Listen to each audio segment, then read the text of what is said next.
Hello दोस्तों, नमस्कार। स्वागत है आप सबों का आपके अपने चैनल पर। दोस्तों, सबसे पहले तो मैं आप लोगों से माफ़ी मांगता हूं कि पिछले 2 दिनों से क्लासेस आपको नहीं मिल पाई। थोड़ा हेल्थ इशू होने के कारण मैं आपको क्लासेस नहीं दे पाया। दोस्तों, आज से फिर हम लोग का क्लासेस लगातार चलते रहेगी और आज हम लोग क्लास का चौथा सेशन है। दोस्तों, आज हम लोग जो क्वेश्चन प्रैक्टिस करने वाले हैं, इसमें मैथ्स के भी क्वेश्चंस होंगे और पेडागोजी के भी क्वेश्चंस होंगे। तो आप लोग धैर्यपूर्वक, जैसा हम लोग शुरू से प्रैक्टिस करते आ रहे हैं कि सबसे पहले वीडियो को पॉज करना है, फिर आप अपना आंसर लगाएंगे, फिर आप मेरे आंसर को आप देखेंगे। ठीक है दोस्तों, पहला क्वेश्चन देखिए आपकी स्क्रीन पर है और कुछ सवाल आपको आसान भी दिखेंगे, कुछ सवाल थोड़ा कॉम्प्लिकेटेड भी दिखेंगे, यानी थोड़ा सा मॉडरेट दिखेंगे, क्योंकि सीटेट या कोई भी टेट में उतना भी डिफिकल्ट क्वेश्चन नहीं पूछता है, केवल DSSB के अलावा। ठीक है, और आज के जो क्वेश्चंस का लेवल होगा वो किसी भी स्टेट के टेट के साथ साथ हम लोग का जो टारगेट है सीटेट 2023 उसको देखते हुए क्वेश्चंस सिलेक्ट किए गए हैं। दोस्तों, पहला क्वेश्चन है, एक घन में कितने किनारे होते हैं? ऑप्शन है 4, 6, 8, 12। दोस्तों देखिए, घन आपको सामने दिख रहा होगा और इसमें जो किनारा है वो आप देख पा रहे होंगे। दोस्तों, घन का किनारा देखिए, आप देख पा रहे होंगे कि जितने भी साइड में जो नुकीला भाग है, जहां पर दो भुजाएं आकर के ऐसे मिल रही हैं, देखिए जैसे ये है ना, ये एक भुजा है और ये एक भुजा है, तो ये दोनों आके जहां मिलेंगी दोस्तों, तो ये क्या हो गया, ये हो गया आपका किनारा। जहां मिल रहा देखिए ये वाला भाग, ये क्या है, किनारा है। तो इस तरह से आप अगर आप गौर करेंगे तो आपको इसमें कुल 12 किनारे दिखेंगे। ठीक है, 4 देखिए इस साइड से दिख रहा होगा, 4 आपको उस साइड से दिख रहा होगा, 8 हो गया, और 2 इधर से दिख रहा होगा, 10 हो गया, और 2 नीचे से 12। तो एक घन में कुल 12 किनारे होते हैं, आप ये याद रखेंगे। दोस्तों, कभी कभी सीटेट क्वेश्चन पूछती है कि एक घन में कितने कोण होते हैं। दोस्तों, कोण कितने होंगे? 8 होंगे। और पृष्ठ कितने होते बताइए? पृष्ठ कितने होंगे? जो दोस्तों 6 पृष्ठ हो जाएंगे। ठीक है, एक ऊपर एक नीचे, 2 इधर से दाहिना और बायां, कितना हो गया? 4, और एक आमने सामने, 6 हो गया। अब आपको ध्यान रखना है कि चाहे वो घन बोले या फिर घना बोले, दोनों में किनारों की संख्या, कोण की संख्या और फलकों की संख्या बिल्कुल समान होगी और ये गुण दोनों के लिए बराबर होगा। ठीक है दोस्तों, पहले क्वेश्चन में कोई दिक्कत नहीं है। बढ़ते हैं अगला क्वेश्चन में। देखिए, अगला क्वेश्चन आपकी स्क्रीन पर है। क्वेश्चन कहता है, एक लड़का 1 सेकंड में 3 मीटर दौड़ता है, तो उसकी गति किलोमीटर प्रति घंटा में क्या होगी? ठीक है, अब आप देख पा रहे हो कि आपको किलोमीटर प्रति घंटा में आपको चाल मांगा गया है, लेकिन यहां पर जो स्पीड दिया गया है वो थोड़ा सा घुमा करके दिया गया है। अब दोस्तों, आपको हम बताते हैं कि चाल यानी स्पीड होता क्या है। सबसे पहले आप लोग ध्यान रखें कि स्पीड का डेफिनेशन आप सबों को अच्छे से आना चाहिए। दोस्तों, ऐसा नहीं है कि चैप्टर पढ़ेंगे तो ही समझ में आएगा, हम क्वेश्चन जब बनाएंगे तो टॉपिक आपको हम समझा करके सिखाते चले जाएंगे। ठीक है, देखिए ध्यान रखेंगे, स्पीड यानी कि गति यानी यहाँ पे हम लिखेंगे मैथ के भाषा में चाल। ठीक है, तो दोस्तों चाल क्या होता है, अब गौर से सुनिए। इकाई समय में तय की गई दूरी को ही चाल कहा जाता है। अब यहां पर बात आता है कि इकाई समय क्या होता है। दोस्तों, इकाई समय 1 मिनट भी हो सकता है, 1 सेकंड भी हो सकता है और 1 घंटे भी हो सकता है। तो यहां कहा गया है कि 1 सेकंड में 3 मीटर चलता है। एक लड़का है, वो 1 सेकंड में कितना चलता है? 3 मीटर। तो इसका जो स्पीड होगा दोस्तों वो क्या होगा? 3 मीटर प्रति सेकेंड। ठीक है, 3 मीटर प्रति सेकेंड। प्रति क्यों हो गया? क्योंकि 1 है। तो 1 घंटे की बात बोलिए या 1 सेकेंड की या फिर 1 मिनट का, वो प्रति का रूप लेगा और वो आपको क्या करेगा? चाल का एक रूप बना करके देगा। तो 3 मीटर प्रति सेकेंड। आप ध्यान रखेंगे आप कि अगर यदि हमको मीटर प्रति सेकेंड से कहां जाना है? किलोमीटर प्रति घंटा, तो करना क्या है कि जो मान है मीटर प्रति सेकेंड में, इसको क्या करेंगे आप? 18/5 से गुना कर देंगे। आपको एक बात ध्यान रखना है दोस्तों कि जब आप मीटर प्रति सेकेंड, चूंकि ये छोटा मान है ना, तो छोटा मान से जब आप बड़े मान में जाएंगे तो 18 ऊपर रखेंगे, और किलोमीटर प्रति घंटा से जब आप मीटर पर सेकंड में जाएंगे तो 5 ऊपर रखेंगे। आई बात समझ में? अब इसको गुना करते हैं। 18 तिया 54, यहां लिख देते हैं 18 तिया 54, 54/5। तो ये आपका आ जाएगा 10 × 5 = 50, 4 बच जाएगा 10.4/5 किलोमीटर प्रति घंटा। देखिए ये आपके ऑप्शन में दिया गया होगा, बिल्कुल ये आपका ऑप्शन नंबर ए में ही दिया गया है। अब बढ़ते हैं दोस्तों हम लोग अगले क्वेश्चन में। दोस्तों अगला क्वेश्चन देखिए आपका क्षेत्रमिति से है, आपके सामने क्वेश्चन है और ये क्षेत्रमिति का बहुत ही बेसिक कॉन्सेप्ट से क्वेश्चन है। अगर आपको आकृतियों का सही समझ नहीं है, आकृतियों के परिभाषा, उसके जो विशेषताएं हैं, अगर आप उसको अच्छे से नहीं पढ़े तो ये क्वेश्चन आप बना नहीं पाओगे। क्वेश्चन कहता है निम्नलिखित ज्यामितीय आकृतियों में से किसकी सभी भुजाएं समान होती हैं लेकिन सभी कोण समान नहीं होते हैं। आपके ऑप्शन है समचतुर्भुज, वर्ग, आयत, समांतर चतुर्भुज। दोस्तों उसको अंग्रेजी में कहते हैं, इसको पहला बोलते हैं रोम्बस, वर्ग दोस्तों बोलते हैं स्क्वायर, आयत को बोलते हैं रेक्टेंगल और समांतर चतुर्भुज को बोलते हैं पैरेललोग्राम। तो आप बताओ कि पहले सबका आकृति आपको पता है। देखिए दोस्तों सारे आकृति आपको स्क्रीन पर दिख रहा होगा, समचतुर्भुज का दिख रहा होगा, वर्ग का दिख रहा होगा, आयत का दिख रहा होगा और समांतर चतुर्भुज का दिख रहा होगा। अगर आप थोड़ा सा गौर करें तो समांतर चतुर्भुज और आयत लगभग एक जैसा दिख रहा होगा, लेकिन अंतर ये होगा कि समांतर जो चतुर्भुज है वो थोड़ा सा टेढ़ा होगा। ठीक है, तो आप बताओ कि क्या आयत के सभी जो भुजाएं हैं क्या वो बराबर हैं? क्या दोस्तों बराबर हैं? नहीं है।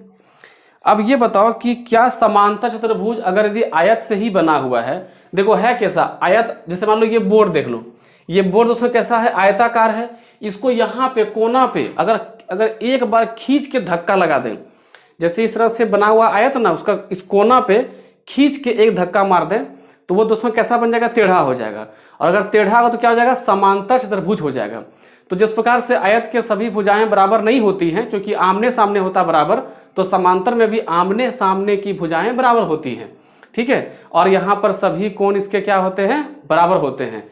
दोस्तों यहाँ पूछा क्या गया है कि सभी भुजाएं होनी चाहिए समान, लेकिन कोण समान नहीं होने चाहिए। अब आइए आप देखिए यहाँ पर समचतुर्भुज दिया गया है और वर्ग। अब देखिए वर्ग और रोम्बस यानी समचतुर्भुज दोनों में काफी समानता है। अगर हम वर्ग को भी ऊपर से अगर एक धक्का लगा दें दोस्तों कैसा बन जाएगा, समचतुर्भुज बन जाएगा। ठीक है, अब आप अगर गौर करेंगे तो वर्ग का भी सारे भुजाएं समान है और समचतुर्भुज का भी सारे भुजाएं समान है, लेकिन वर्ग के सभी कोण बराबर हैं 90 डिग्री के, लेकिन आप देख पा रहे हैं कि समचतुर्भुज के सभी कोण बराबर नहीं है। इसका मतलब हुआ कि आपका आंसर होगा ए नंबर। आई होप कि आपको बहुत अच्छे समझ में आ गया होगा। दोस्तों अगर आपको ये सारे टॉपिक अगर आपको और भी अच्छे समझना है तो मैं इन सारे टॉपिक को एक एक अलग अलग करके पढ़ाया हूँ। आप जाके सर्च कर लीजिए, टॉपिक का नाम लिखिए, चैनल का नाम लिखिए, आपको मिल जाएगा। ठीक है दोस्तों, आगे बढ़ते हैं अगले सेशन में।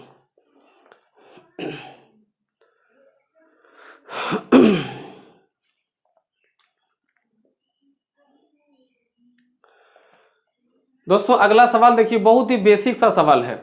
अब आप कहेंगे सर इतना आसान क्वेश्चन क्यों उठा रहे हैं, तो भाई सीटेट 22 में ऐसा क्वेश्चन भी दिया गया है। तो ऐसा नहीं है कि 15 क्वेश्चन जो आपको मैथ के आएंगे 15 का मॉडरेट आएगा, कुछ मॉडरेट आएगा, कुछ बेहद आसान आएंगे। तो सवाल है संख्या 15030 में अंक 5 और 3 के स्थानीय मानों का अंतर क्या होगा। देखिए सवाल है 15030 एक संख्या है, इसमें 5 और 3 के स्थानीय मान, तो बहुत ही आसान है। अगर हम 5 के स्थानीय मान की बात करें तो 5 को उतार लेंगे, बाकी जितने बचे हैं उसको क्या कर देंगे, 0 कर देंगे। ठीक है, 3 की बात करते हैं तो 3 यहाँ उतार लेंगे, बाकी जितना भी अंक बच गया बाकी 3 के बाद वो 0 कर देंगे। संयोग से 3 के बाद सिर्फ 0 ही है। जब इसको हम घटाएंगे, चूंकि अंतर ही मांगा है ना, ठीक है, तो ये 0 हो जाएगा। 10 में 3 गया 7, यहाँ पर 9 हो जाएगा, यहाँ पर 4, 4970। देखिए आपके ऑप्शन में होगा, ऑप्शन नंबर बी में देखिए दिया गया है। ठीक है, इस तरह से आप क्वेश्चन बनाएंगे। बढ़ते हैं अगले क्वेश्चन, क्योंकि ये बहुत ही आसान सवाल सा है ना। मजा आ रहा है दोस्तों आप लोग को? तो जब मजा आ रहा है तो थोड़ा सा इसको लाइक जरूर कर दें और कोशिश करें कि इसको शेयर कर दें आपको पसंद आ रहा है तो। अब आगे देखिए कहता है 6,98,145 में 6 के स्थानीय मान और अंकित मान के बीच क्या अंतर है। 6,98,145 में 6 का जो है स्थानीय मान और अंकित मान, ध्यान रखेंगे अंकित मान को ही बोलते हैं जातीय मान, या जातीय मान को ही बोलते हैं फेस वैल्यू। अब बताओ कि 6 का स्थानीय मान क्या होगा? 6 1 2 3 4 5, 1 2 3 4 5, ये हो गया इसका क्या? स्थानीय मान। और 6 का दोस्तों अंकीय मान या अंकित मान तो 6 ही होगा। अब जब इसको घटाओगे तो ये हो कितना होगा बताओ? यहाँ जगह 10 में 6 गया 4, बाकी सब जीरो जितना है सब 9 9 बन जाएगा, और ये बन जाएगा 5। ये इसका उत्तर होगा। देखिए आपको ऑप्शन में दिया होगा, ऑप्शन नंबर डी में इसका उत्तर है। ठीक है, आई बात समझ में? अगला क्वेश्चन देखिए दोस्तों। अगला क्वेश्चन जो आपके सामने है, इस तरह का सवाल इस बार भी सीटेट में देखा गया था और इससे पहले भी देखा गया है। थोड़ा सा घुमा के लिखता है, लेकिन सवाल बिल्कुल बहुत ही आसान रहता है। क्वेश्चन कहता है कि अमित एक प्रसिद्ध क्रिकेट खिलाड़ी है। वह टेस्ट मैचों में अब तक 6,980 रन बना चुका है। वह 10,000 रन पूरे करना चाहता है, तो उसे कितने और रनों की आवश्यकता होगी? देखिए कितना बनाया है ये? 6,980 इतना बनाया है, और इसको चाहिए कितना? 10,000 चाहिए। ठीक है, अब देखो कि ये क्वेश्चन कैसे बनेगा। अब बताओ कि आपके पास 6 रुपया हो, ठीक है, और आपको 10 रुपया चाहिए, तो कितना रुपया आपको और चाहिए होगा? आप बोलेंगे सर बहुत ही बच्चा वाला क्वेश्चन पूछ रहे हैं, 4 चाहिए होगा। कैसे निकाल लिया आपने? जो आपको चाहिए यानी कि 10, और जो आपके पास है यानी कि 6, आप उसमें अंतर निकाल दिए कि कितना दूर अभी हमें, कितना डिफरेंस है ना। तो इन दोनों में भी हम अंतर निकाल देते हैं, इसको अच्छे से लिख देते हैं। 6980, इसका अंतर निकालते हैं 0 2 0, और दोस्तों यहाँ हो जाएगा 9 में 6 गया 3, यानी 3020 रन अभी भी और उसको चाहिए 10,000 रन पूरा करने के लिए। ठीक है, आई बात समझ में? अच्छा लग रहा है क्वेश्चन बनाने में? दोस्तों आप बढ़ते हैं अगले क्वेश्चन में। दोस्तों देखिए आपके सामने एक और सवाल है, योग का ही सवाल है, जोड़ का सवाल, लेकिन थोड़ा सा लॉजिकल है, बहुत ही आसान से बन जाएगा क्वेश्चन। ठीक है, कहता निम्नलिखित में से संख्याओं के कौन से जोड़े का योग करने पर 1000 से बड़ी संख्या प्राप्त होगी? पहला ऑप्शन है देखिए 407 523, अगला है 471 519, फिर है 571 339, और फिर दोस्तों है 821 और 220। आप ऑप्शन नंबर डी को देखिए, 821 और 220, 800 और 200, 1000 तो ऐसे ही हो जा रहा है, जबकि 800 में 21 है और 200 में 20 है, तो इसका आंसर आपका आ जाएगा 1041, और यही इसका शुद्ध आंसर होगा। ठीक है, कोई दिक्कत नहीं है, आसान क्वेश्चन था। अब दोस्तों अगला क्वेश्चन देखिए। अगला क्वेश्चन जो आपके सामने है, ये सवाल सीटेट में, जब से सीटेट शुरू हुई है तब से ये सवाल आज तक पूछा जा रहा है। पिछले बार भी पूछा गया, उसके पहले भी पूछा गया था, यानी जब तक सीटेट अब तक हुई है जितनी बार, उतनी बार क्वेश्चन पूछा गया है। क्वेश्चन कहता है कि 37.1/2 में कितने 1/8 हैं? कितने 1/8 हैं, ये क्वेश्चन पूछा गया। ठीक है, तो अब आप में से बहुत ऐसे होंगे जो कि भाई इस क्वेश्चन को आखिर करना क्या है, समझ में नहीं आ रहा होगा आप लोगों को। तो अगर आपसे पूछा जाए कि 10 में कितने 2 हैं, 10 में कितने 2 हैं, तो आप क्या करोगे? 2 से भाग कर दोगे, बोलोगे भाई 5 को 2 है, क्योंकि अगर 5 तो 2 टक्की लेंगे कितना बन जाएगा? 10 बन जाएगा। आपसे पूछें कि 20 में कितने 5 हैं, आप 5 से भाग कर देंगे, बोलेंगे 4 5 है। तो उसी प्रकार से 37.1/2 में कितने 1/8 है, तो हम इसी से क्या करेंगे? भाग कर देंगे। 37 गुने 2 74, 74/2, सॉरी 74, और यहाँ पर एक 75, 75/2, इसको दोस्तों भाग करना है 1/8 से। जब 1/8 से भाग करेंगे तो ये भाग ना हो करके क्या हो जाएगा पता है आप लोग को? गुना हो जाएगा। वो दोस्तों क्या हो जाएगा? गुना हो जाएगा, और गुना होते ये पलट जाएगा।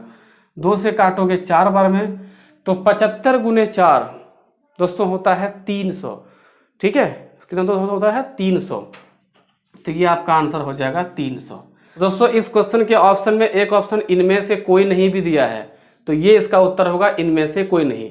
ऐसा नहीं करना है कि पता नहीं आंसर तो मिल नहीं रहा है, क्या लगाए। इनमें से कोई नहीं भी तो उत्तर हो सकता है, तो इसका उत्तर होगा डी नंबर, इनमें से कोई नहीं। अब दोस्तों अगला क्वेश्चन देखिए आपके सामने है, ये क्वेश्चन भिन्न का है, और आप जानते हैं कि सीटेट या कोई भी टेट का भिन्न एक बहुत ही फेवरेट टॉपिक है। तो दोस्तों अगर आप में से किसी का भी भिन्न चैप्टर अगर गड़बड़ है तो अगला क्लास मैं भिन्न का ही देने वाला हूँ, और आप उस टॉपिक के उस क्लास को अच्छे से देख लेंगे तो भिन्न का कोई भी आपका क्वेश्चन नहीं छूटने वाला है, ये पूरा दावा है। अब देखिए क्वेश्चन क्या कहता है कि क्वेश्चन कैसे आप सॉल्व करेंगे। कहता है एक व्यक्ति अपनी पूंजी का 5/6 भाग खर्च कर देता है, फिर पुनः शेष का 1/2 भाग कमा लेता है, तो यह बताइए कि अब उसके पास पूंजी का कुल कितना भाग शेष है। बहुत ही आसान क्वेश्चन है। यहाँ पे कुछ लोग थोड़ा सा फंस सकते हैं, जो वर्ड दिया गया है शेष। अब इस शेष को समझने के लिए आप मेरा एक एग्जाम्पल समझिए, ताकि आपको इस क्वेश्चन बनाने में काफ़ी आसानी हो और दोबारा कभी दिक्कत ना हो। क्योंकि देखिए मेरा ये सी मतलब नहीं कि आपको क्वेश्चन बना दिए, क्वेश्चन आप देख लिए, काम खत्म, ऐसा नहीं। दोबारा ये टाइप का सवाल आपको दिक्कत ना करे, उसके लिए आप ध्यान सुनो। जैसे मान लेते हैं आपके पास 100 रुपया है, आप मार्केट जाते हैं और उसमें से 60 रुपया का कोई वस्तु आप खरीद लेते हैं, तो अब आपके पास कितना बचा? बच गया आपके पास 40, ठीक है। और वो 40 अब आपके पास क्या है? शेष। तो अगर हम कहते हैं कि शेष का आधा, तो अब बताओ कि 100 का आधा करोगे कि 40 का आधा करोगे? तो आप क्या बोलेंगे? सर 40 का आधा करेंगे। तो 40 का आधा क्यों किए? क्योंकि मैंने वहां बोला शेष। अगर हम शेष नहीं लगाते तो वहां पर वो जो आधा वाला जो भाग है वो 40 पे लागू नहीं होता। अब देखिए सवाल क्या कहता है कि एक व्यक्ति अपनी पूंजी का 5/6 भाग खर्च कर देता है, ठीक है। देखिए जब भी ऐसा सवाल रहे भिन्न का सवाल में, तो भिन्न के सवाल में जिसकी भी चर्चा रहे उसको आप मानेंगे एक भाग। अगर यहाँ पूंजी की बात बोला गया तो पूंजी को मानेंगे एक भाग। एक भाग में से पहले कितना खर्च करता है? तो पहला खर्च है 5/6, तो पूंजी का 5/6, ठीक है। तो काम ने क्या गुना, इसका मतलब है कि वो 5/6 भाग खर्च करता है। अब देखते हैं कि शेष कितना बचा। तो दोस्तों शेष कितना बचा? पूंजी है 1, वो खर्च कर रहा है 5/6। इसको जब सॉल्व करेंगे, देखिए इसको भी सॉल्व करने का बहुत ही आसान तरीका है। क्या देखो, ध्यान देखो, अगर एक में जब कभी कोई भिन्न को माइनस करना हो, एक में जब किसी भिन्न को माइनस करना हो तो इन दोनों में अंतर देखना है आपको। तो 5 और 6 में दोस्तों कितना अंतर है? 1/6 हो गया, यानी अब उसके पास जो पूंजी बचा वो कितना है? 1/6। अब वो कहता है कि जो शेष जो पूंजी है उसका 1/2 भाग कमा लेता है। तो अब देखते हैं कि 1/2 भाग कितना होगा? किसका? शेष का। तो 1/6 का 1/2 दोस्तों आ गया ये 1/6 दूनी 12, ठीक है। इतना कमा लेता है। तो अब कह रहा है कि अब उसके पास पूंजी का कुल कितना भाग शेष है। देखिए उसके पास इतना पहले शेष बचा था खर्च करने के बाद, और फिर से वो जो शेष बचा था उसका आधा अर्थात 1/12, यानी 1/12 और कमा लेता है। तो अब उसके पास जो पूंजी है दोस्तों, यहां लिखते हैं, शायद नहीं दिखेगा आपको, यहां लिखते हैं। तो अब जो उसके पास पूंजी है वो ध्यान दीजिएगा, 1/6 पहले से, और अब उसके पास इतना कमाया भी है वो 1/12।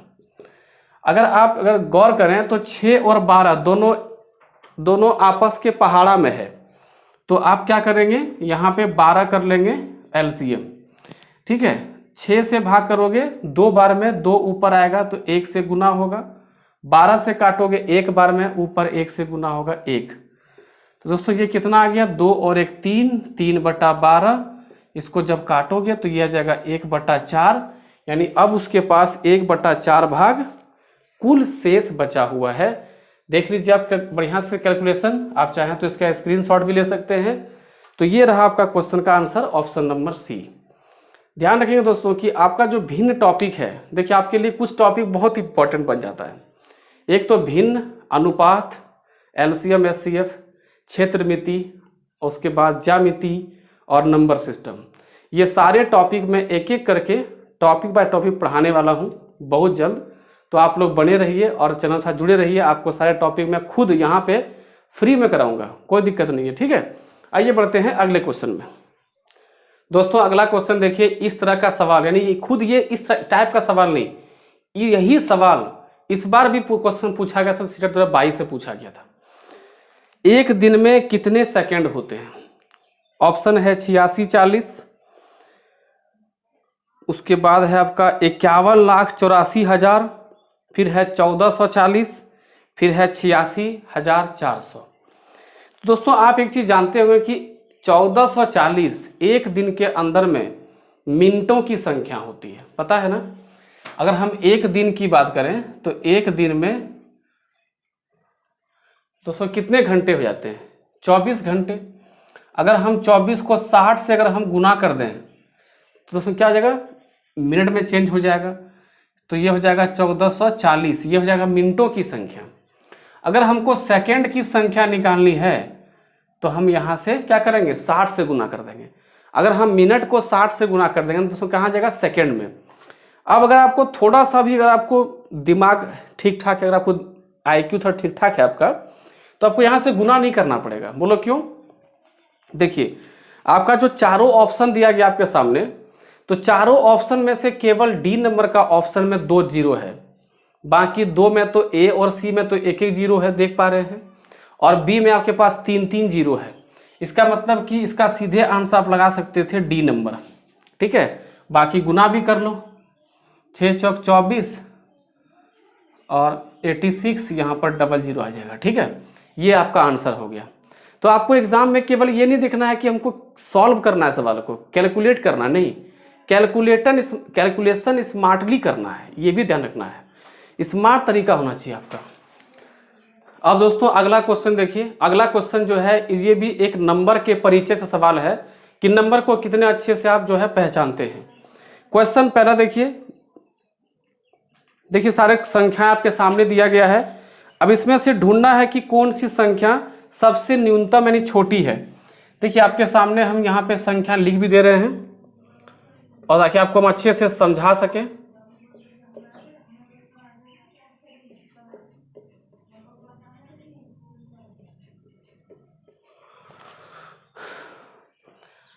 अब दोस्तों अगर इसमें हमको ढूंढना है कि सबसे छोटी संख्या कौन है, न्यूनतम, तो देखिए आपको करना क्या चाहिए। सबसे पहले देखिए कि आप कॉमन कौन सा हटा सकते हैं जो कि सब में है, 70 70 70 70। तो कॉमन कहाँ से हटाना है? तो लेफ्ट साइड से कॉमन को आपको हटा देना है। यहाँ बच गया कितना? 707, यहाँ 77, 770, यहाँ पर 70। अब बताओ कि सबसे छोटा कौन दिख रहा है? तो दोस्तों सबसे छोटा आपके सामने दिख रहा है 70। तो ये आपका सबसे छोटी संख्या हो गई, ठीक है। ये होना चाहिए आपका टेक्निक, ताकि आप कम से कम टाइम में संख्याओं को पहचान लें, ठीक है। दोस्तों अगला क्वेश्चन देखिए सीरीज से है, जिसको आप श्रृंखला कहते हैं, इसको आप AP के रूप में भी जानते हैं, ठीक है। तो आप दोस्तों बताओ कि इसका अगला पद आपको ढूंढना है, क्या होगा इसका अगला पद। और आप ध्यान रखेंगे सीरीज से आपको एक क्वेश्चन तो पक्का देगा। कभी कभी आसान सीरीज भी आता है, कभी कभार कुछ मुश्किल सीरीज भी आता है। ये सीरीज काफी आसान है, दिया है 2 4 8 14 22। तो आप देख पा रहे हैं कि पहली बार जो अंतर है 2 से 4, 2 बढ़ाया है, 4 से 8, 4 बढ़ाया है, 8 से 14, 6 बढ़ाया है, 14 से 22 कितना बढ़ाया बताओ? 8 बढ़ाया है। तो इस बार दोस्तों 10 बढ़ेगा, तो 22 10 32। ऑप्शन नंबर सी इसका उत्तर होगा, ठीक है। अब आगे देखिए आप लोग कि अगला जो क्वेश्चन आपके सामने है कि 35 के संपूरक कौन कौन से होंगे। देखिए 2 तरह के दोस्तों कौन होते हैं, एक पूरक और एक संपूरक। ध्यान समझ लीजिए, एक पूरक और एक संपूरक, 2 तरह के कोण होते हैं। दोस्तों पूरक कोण कौन से हैं? तो 2 कोणों को जोड़ने पर कितना आना चाहिए? 90 डिग्री आना चाहिए। और संपूरक क्या होते हैं? तो 2 कोणों को जोड़ने पर 180 डिग्री होना चाहिए, ठीक है। अब यहाँ पूरक तो बोला नहीं गया, संपूरक बोला गया है। अब इन दोनों में से एक का मान दिया गया है 135, तो अगला कंफर्म है कि 145 होना चाहिए, तभी 180 का मान पूरा होगा। देखिए 145 किसी ऑप्शन में दिया हुआ है, बिल्कुल दिया गया है, ऑप्शन नंबर सी में दिया गया है, ठीक है। आगे बढ़ते हैं, अगले क्वेश्चन में चलते हैं। दोस्तों अगला क्वेश्चन देखिए आपका पेडागोजी का सवाल है, ध्यान से पढ़ेंगे आप। कहता अली 2 समूहों की तुलना करने और यह बताने के लिए कि कौन से समूह के पास अधिक वस्तुएं हैं, गिनती को एक रणनीति के रूप में प्रयोग करता है। वह कौन सी अवस्था में है? पहला ऑप्शन है मिलान करने की अवस्था में, अगला है प्रारंभिक अवस्था में, तीसरा है मात्रा निर्धारित करने की अवस्था में, और चौथा है विभाजन की अवस्था में। दोस्तों एक बात ध्यान रखेंगे कि जब आप तुलना करते हैं और ये बताते हैं कि कौन सी बड़ी संख्या है, यानी कौन सी मात्रा बड़ी है और कौन सा मान छोटी है ना, तुलना करना है। तो तुलना कब होगा? जब आप बता पाएँ कि ये मान छोटा और ये मान बड़ा है। तो ऐसा करने के लिए आपको क्या करना होगा कि उसका एक मात्रा यानी क्वांटिटी बताना पड़ेगा। जैसे मान लो कि दो समूह हैं, एक समूह में 10 लड़के हैं और एक समूह में 20 लड़के हैं या फिर 15 लड़के हैं। तो कोई बच्चा किस समूह में ज़्यादा है या फिर किस समूह का मान बड़ा है, ये कब बता पाएगा? जब उसको वो गिनती करेगा, काउंटिंग करेगा, है ना। और काउंटिंग करने के बाद ही वो बता सकता है कि भाई किसका मान ज़्यादा है या फिर किसका मान कम है। तो याद रखिएगा कि अगर कभी आप तुलना करने की बात अगर आप सुनते हैं किसी क्वेश्चन में या तुलना से सवाल दिया जाता है, तो समझ लेना कि वह बालक मात्रा को निर्धारित करने की स्थिति में पहुंच चुकी है। इसका मतलब है कि इसका आंसर होगा ऑप्शन नंबर सी। दोस्तों आगे देखिए, अगला क्वेश्चन जो है ये वैन हिले से संबंधित सवाल है और कहता है कि वैन हिले के ज्यामितीय चिंतन के आधार पर जो ज्यामितीय चिंतन का जो स्तर है कि उसका क्रम कौन सा है, ये पूछा गया सवाल में है। ठीक है, कि क्रम बताइए आप। तो अगर आप इनमें से कोई वैन हिले पढ़े हैं तो उसको तो भली भांति पता होगा उसका क्रम क्या होता है। क्योंकि जो है 5 स्तर होते हैं और काउंटिंग में 4 होते हैं, 0 1 2 3 4। ठीक है, और सबके अपने अलग अलग नाम दिया गया है, सबका एक अपना पर्टिकुलर क्या है, नाम है। और आप में से जो लोग वैन हिले नहीं पढ़े हैं तो वैन हिले जाकर के मेरा सर्च कीजिएगा वीडियो, वैन हिले मैंने कंप्लीट पढ़ाया है और ऐसा पढ़ाया कि दोबारा आपको वैन हिले नहीं पढ़ना पड़ेगा।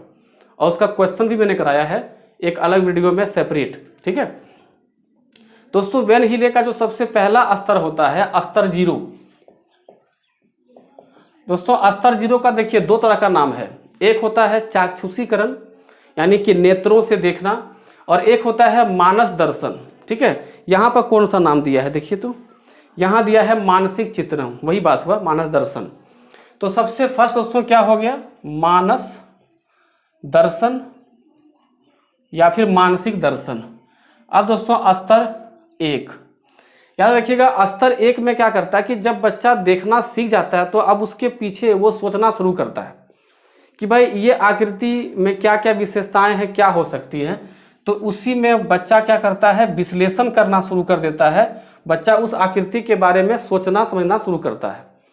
अगर हम स्तर 2 की बात करें तो स्तर 2 दोस्तों क्या है कि जब वो विश्लेषण करना सीख जाता है तो उस पर अनौपचारिक तरीके से कुछ न कुछ सीखने का प्रयास करता है, निगमन करता है। तो अगला को हम लोग बोलते हैं अनौपचारिक निगमन। और ये ध्यान रखिएगा कि अनौपचारिक निगमन दोस्तों जो होता है इसी का कहीं कहीं लिखेगा संबंध स्थापित करना। जैसे मान लीजिए कि एक बालक चंद्रमा को देख के बोलता है कि ये वृत्त है, रोटी को देख के बोलता है ये वृत्त है, या फिर गेट दरवाजा को देख के बोलता है कि ये आयत है, किताब को देख के बोलता है ये आयत है। तो समझ जाना कि वह बच्चा जो है रिलेट करना चाह रहा है, लेकिन उसको ये प्रूफ करने का कोई तरीका पता नहीं है कि किस प्रकार से गेट जो है वो आयताकार है, ये वो प्रूफ नहीं कर सकता, लेकिन उसको देखने में लग रहा है तो वो संबंध बता पा रहा है कि ये ऐसा लगता है। जैसे 21 में एक सवाल पूछा गया था कि एक बालक आलू को देख के कहता है कि ये वृत्त है, तो वह कौन स्थिति में है, बताओ कौन सी स्थिति में होता है, वो 2 की स्थिति में होता है। दोस्तों 3 में क्या होता है, इसी को बोलते हैं औपचारिक निगमन। ठीक है दोस्तों, औपचारिक निगमन क्या हो गया, यानी यहाँ पे फॉर्मल सिचुएशन आ जाता है। यहाँ पर बालक जो है पूरे नियम और पूरे रूल्स के अनुसार प्रूफ कर सकता है कि एक जो दरवाजा है वो आयताकार है कि नहीं है, ये प्रूफ कर सकता है। यहाँ पाइथागोरस प्रमेय को प्रूफ कर सकता है, समरूपता को प्रूफ कर सकता है, अलग अलग सिद्धांत जो है आपके वृत्त के त्रिभुज के उसको समझा सकता है। और दोस्तों चौथा जो स्तर है उसको बोलते हैं दृढ़ता। ये स्तर सभी बालक प्राप्त नहीं कर पाते हैं, क्योंकि यहाँ तक जाते जाते बालक गणितज्ञ की स्थिति में आता है, नहीं एक साइंटिस्ट रूप में आ जाता है, नई चीज़ों का खोज कर पाता है और स्वयं सिद्ध भी कर पाता है। नई चीज़ों को खोजना और स्वयं सिद्ध करने की क्षमता का विकास होना, उसी को बोलते हैं दृढ़ता। ठीक है, तो इस प्रकार से वैन हिले का ये 4 स्तर है और ये चारों स्तर का ज्ञान आपको अच्छे से होना चाहिए। ठीक है दोस्तों, बढ़ते हैं अगले क्वेश्चन में। दोस्तों अगला क्वेश्चन देखिए, बहुत ही ट्रिकी और बहुत ही इंटरेस्टिंग क्वेश्चन है। कहता है 5 कलमों का मूल्य 15 पेंसिलों के मूल्य के बराबर है, तो 90 पेंसिलों के बदले में कितने कलम दिए जा सकते हैं? 90 पेंसिलों के बदले में कितने कलम दिए जा सकते हैं? ऑप्शन आपके सामने है। यहाँ कहता है कि 5 कलमों का मूल्य, अगर हम 5 पेन खरीदते हैं और 15 पेंसिल खरीदते हैं तो पैसा सेम लगना है, ध्यान रखेंगे। अगर हम 5 कलम खरीदें या 15 पेंसिल खरीदें, दोनों अगर सेम लगना है, तो अगर हमको 90 पेंसिल खरीदना होगा तो बताओ कि 15 को कितना बार गुना करें? 6 बार। तो अगर हम इधर भी 6 से गुना कर दें तो बन जाएगा कितना? 30 कलम। यानी 30 कलम का दाम 90 पेंसिल के बराबर होगा। देखिए कहीं पर 30 कलम दिया हुआ है क्या? तो बिल्कुल दिया गया है, ऑप्शन नंबर सी में है 30 कलम। ये आपका उत्तर हो जाएगा। ठीक है दोस्तों, अगला क्वेश्चन देखते हैं। दोस्तों अगला क्वेश्चन जो आपके सामने है, ये सवाल है आपका एनसीएफ से, और आप जानते हैं कि एनसीएफ से एक क्वेश्चन तो 100% रहेगा। क्वेश्चन कहता है कि एनसीएफ 2005 के अनुसार निम्नलिखित में से कौन सा प्राथमिक स्तर के स्कूलों में गणित शिक्षा का मुख्य उद्देश्य नहीं है? अब ध्यान देंगे कौन सा मुख्य उद्देश्य नहीं है। तो आप ध्यान रखेंगे प्राथमिक स्तर पे क्या करते हैं कि हम लोग बालकों के अंदर में गणित जो पढ़ाते हैं, गणित से उसके दिमाग में तार्किक क्षमता का विकास करना, अर्थात गणितीकरण करने का हम लोग का उद्देश्य होता है। वह बालक संख्याओं के संबंधित किसी भी कौशल का विकास कर सके, यानी संख्याओं को अच्छी तरह वो समझ सके, उसको वो अच्छे से क्या कहते हैं यूटिलाइज कर सके, यूज कर सके अपने दैनिक जीवन में। देखिए पहला यहाँ दिया गया कि बालक की विचार प्रक्रिया का गणितीकरण करना, ये बिल्कुल सबसे इंपॉर्टेंट पॉइंट है, ये तो होगा ही। अगला कहता है कि गणित को बालक के संदर्भ से जोड़ना, यानी बालक के जीवन से जोड़ना, ये बिल्कुल सही है। समस्या समाधान के कौशल को बढ़ाना, अगर आप गणित पढ़ा रहे हैं तो बच्चों के अंदर में समस्या समाधान, प्रॉब्लम सॉल्विंग का जो स्किल है वो डेवलपमेंट होना चाहिए, ये बिल्कुल होगा। ऑप्शन नंबर दोस्तों डी है कि गणित में उच्च शिक्षा के लिए तैयार करना। नहीं, प्राथमिक स्तर पे हम लोग का ये कभी भी उद्देश्य नहीं है कि हम बच्चों को हायर स्टडी के लिए तैयार करें। हमारा यहाँ होता है कि पूरा जो आधारभूत जो संरचना है गणित का, उसका उसको पूरा बेसिक नॉलेज हो, ताकि आने वाले जो एजुकेशन है उसका, आने जो क्लासेस हैं वहाँ वो इससे जोड़ करके चीज़ों को सीखने में उसको हेल्प मिले। ठीक है, तो इसमें जो डी ऑप्शन है ये बिल्कुल सही नहीं है, यही इसका उत्तर है कि यह उद्देश्य नहीं है। दोस्तों वैसे भी एनसीएफ जो कहता है कि प्राथमिक स्तर पे दोस्तों जो हम लोग मैथ पढ़ते हैं, यानी जो बच्चों को गणित पढ़ाते हैं, तो वह गणित क्या है संकीर्ण उद्देश्य को पूरा करता है, व्यापक को नहीं, संकीर्ण उद्देश्य पूरा करता है। और एनसीएफ के अनुसार संकीर्ण उद्देश्य क्या है? तो संकीर्ण उद्देश्य है कि बालक के अंदर में गणितीकरण करना और संख्यात्मक कौशल का विकास करना। दोस्तों अगर आपको संकीर्ण उद्देश्य या व्यापक उद्देश्य को समझना है तो मेरा एक वीडियो पड़ा होगा, आप कहीं भी सर्च कर लो आपको तुरंत मिल जाएगा, गूगल पे यूट्यूब पे सर्च कर लो आपको मिल जाएगा, और उसको अच्छे से आप देखिए, आपको समझ में अच्छे से आ जाएगा। ठीक है, अब दोस्तों आज का हम लोग बढ़ते बढ़ते अगले क्वेश्चन में पहुंच चुके हैं, एलसीएम के सवाल पे। ठीक है, देखिए आपके सामने एक एलसीएम का सवाल है। इस सवाल को आप किस तरह से बनाते हैं ये साबित करेगा कि आपको एलसीएम की समझ कितनी अच्छी हुई है। ठीक है, और हम चाहेंगे कि आप इसमें जो है पूरा दिमाग झोंक दें और इस सवाल को आप सेकंड में 5 से 7 सेकंड में सॉल्व करके दिखाएं, और मैं आपको दिखाता हूं कि यह सवाल कैसे 5 से 7 सेकंड में सॉल्व होगा, जबकि जो वैल्यू है वो इतना आसान नहीं है, वैल्यू थोड़ा सा बड़ा बड़ा ही दिया गया है। ऑप्शन दोस्तों ले लेते हैं, 2457, अगला ऑप्शन है 819, फिर है 4954, फिर दोस्तों है 9828। तो दोस्तों एलसीएम का ये सवाल जो आपके सामने है, इस सवाल में बहुत कोई लोग कहता है कि एलसीएम में भाजकता का नियम लगा दो, 9 का नियम, 6 का नियम, 3 का नियम या 7 का नियम, 8 का नियम तो बन जाएगा। ये सवाल में कोई भी नियम लगाओगे फेल हो जाएगा। क्यों? क्योंकि आप देख रहे हो कि यहाँ पे 54 दिखता होगा, आप फट से 9 का नियम लगाना चाहेंगे, लेकिन आप गौर करेंगे तो 9 का नियम से 9 से सब संख्याएं कटने वाली हैं। ठीक है, आप अगर गौर करेंगे सबसे छोटी संख्या तो 819 का तिगुना है 5457, 2457, और 2457 का दुगुना है 4914, और 4914 का डबल है 9828। इसका मतलब ये हुआ साफ साफ कि इस सवाल में सब के सब संख्याएं 9 से कटेंगी। अगर एक कोई संख्या 9 से कट रहा है, देखो ये कटेगा, ये 8 1 9 और 9 कट गया ना। अगर एक संख्या 9 से कटेगी तो सब का सब संख्या 9 से कटेगी, तो इस पर हम भाजकता का नियम नहीं थोप पाएंगे। अब इसका टेक्निक क्या होगा वो ध्यान से देखो। अगर हम इसमें गौर करें तो हमारे पास देखो सम संख्याएं सभी हैं, सभी के सभी क्या है, सम संख्याएं हैं।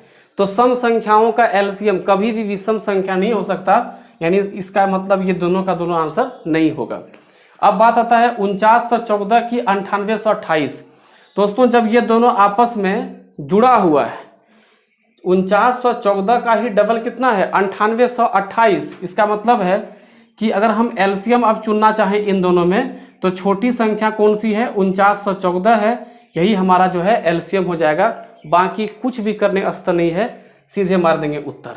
ठीक है।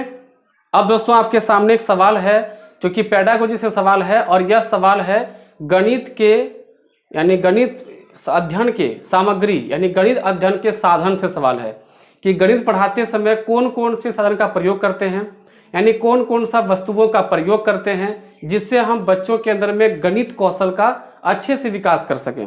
क्वेश्चन कहता है कि विद्यार्थियों को स्थानीय मान, जोड़ और घटाव की अवधारणाओं यानी कॉन्सेप्ट को समझाने के लिए निम्नलिखित में से किस हस्तलाघव यानी जोड़ तोड़ उपकरण का प्रयोग किया जा सकता है। नंबर 1 देखिए दिया हुआ है शीर्ष फलक, जिसको अबेकस कहते हैं। बी में है जियो बोर्ड, सी में है 10 ग्राम और डी में है डॉट पेपर। तो दोस्तों इसका उत्तर सही क्या होना चाहिए, आप में से कई लोगों को पता होगा कि जब काउंटिंग या जोड़ने घटाने की बात आती है, या फिर जब हम लोग काउंटिंग की बात करते हैं, गिनती की बात करते हैं, तो उसके लिए सबसे बेस्ट जो होता है वो होता है अबेकस, इसको आप बोलते हैं गिनतारा। ठीक है। और ध्यान रखें कि अगर आप में से किसी को भी गणित शिक्षण के साधन में कोई समस्या है तो गणित शिक्षण के जो जितने भी साधन हैं लगभग 9 से 10 साधन, उस पर मैंने वीडियो बना के पहले से रखा हुआ है, जाके आप ढूंढ सकते हैं कहीं से भी, गूगल, क्रोम, कहीं पर भी आप सर्च करोगे मेरा वीडियो आपको मिल जाएगा, सबसे टॉप पे मिल जाएगा। जाके उसको देखिए और इस टॉपिक को अच्छे से आप क्लियर कर लीजिए, क्योंकि इस टॉपिक से आपको एक क्वेश्चन 100% रहेगा। ठीक है दोस्तों, आज का सेशन यहीं पे समाप्त करते हैं। आई होप कि आपको आज के सेशन से बहुत कुछ समझने मिलेगा, सीखने मिला होगा। दोस्तों फिर मिलते हैं नेक्स्ट वीडियो में, पढ़ते रहिए। जय हिंद।